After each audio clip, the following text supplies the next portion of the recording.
Des générations passées, de tous ceux qui sont morts, c'était un peu ça. Et puis dormir, c'était aussi quelque part être en paix. Et c'était un peu ce que cherchait à faire ce film. Essayer peut-être aussi d'une certaine façon à faire un deuil.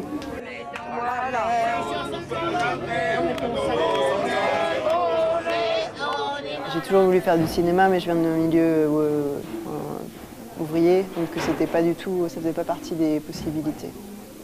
Donc j'ai pris, je crois, tous les chemins de traverse qui m'ont amené au cinéma. J'ai toujours voulu faire de la fiction. Donc je suis passée par, j'adore aussi le documentaire, mais je suis passée par le documentaire pour faire de la fiction. J'ai rencontré Joe qui vivait en bas de chez moi, qui était quelqu'un d'assez extraordinaire, enfin, qui est pas vraiment caractéristique des gens qui vivent dans la rue, dans le sens où c'est un peu un clochard céleste, enfin, quelqu'un qui est presque un philosophe et qui comprenait très bien sa situation, qui en parlait avec beaucoup de poésie, d'humilité, d'intelligence. Parce que quand je suis parti de l'Allemagne, je voulais voyager. Je voulais pas travailler 40 ans, aller à la retraite. Non, je voulais avoir les choses quand je suis jeune, quand je peux profiter des belles choses. Il y a 20 ans, je conduisais l'équivalent de cette là, le 560. Mais aujourd'hui, c'est au pied. C'était le but en tout cas, de décaler le regard et de faire que ces gens-là, on les regarde comme des oncles. On les regarde en se disant, cette personne-là qui vit dans la rue et que je ne peux pas regarder parce que c'est trop dur, ça pourrait être mon oncle. Du coup, c'est pas juste un autre, c'est aussi quelqu'un qui pourrait être le frère de mon père. Nous sommes de la même génération. J'ai tout juste 5 ans de plus que vous. Vous êtes né comme moi à Paris. C'était en 1927. Vous avez sûrement eu autour de vous des enfants, des amis, des voisins.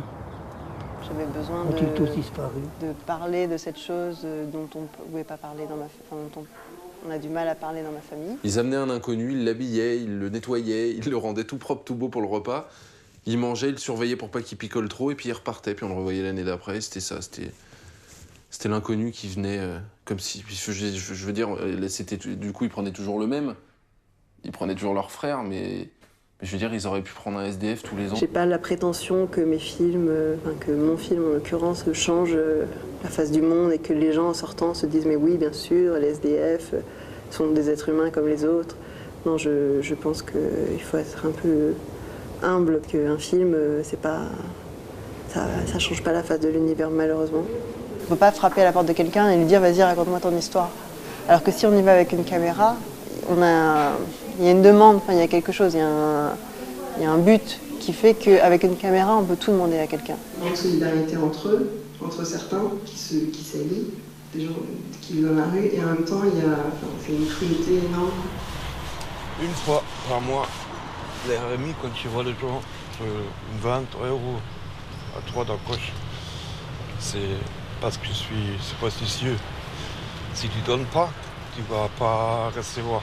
Par exemple, quand je filmais, quand on commençait à filmer l'hiver à 22h, il y avait la Croix-Rouge qui passait à 22h, qui réveillait Joe. Donc lui, il était tellement gentil qu'il se réveillait.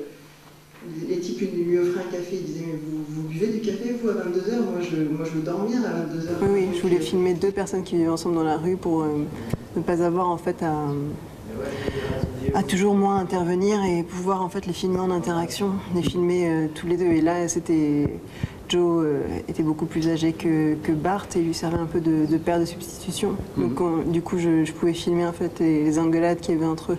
Quand Joe essayait de sortir Bart de la rue, parce que Joe n'arrivait pas lui-même à s'en sortir. Et d'une certaine façon, il se projetait sur Bart, que j'avais de très très belles choses avec Joe et Bart. Et faire le choix de ne pas tout mettre, de ne pas expliquer, d'essayer de rester vraiment dans l'essence et pas dans l'explication sociologique. C'est ces choix-là qui nous ont pris beaucoup de temps. C'est vraiment inutile, c'est que de guider à fond et ça ne sert à rien. C'est comme une protection, t'as ta bière, tu la tiens quoi, tu bois une gorgée de temps en temps mais t'as ta bière.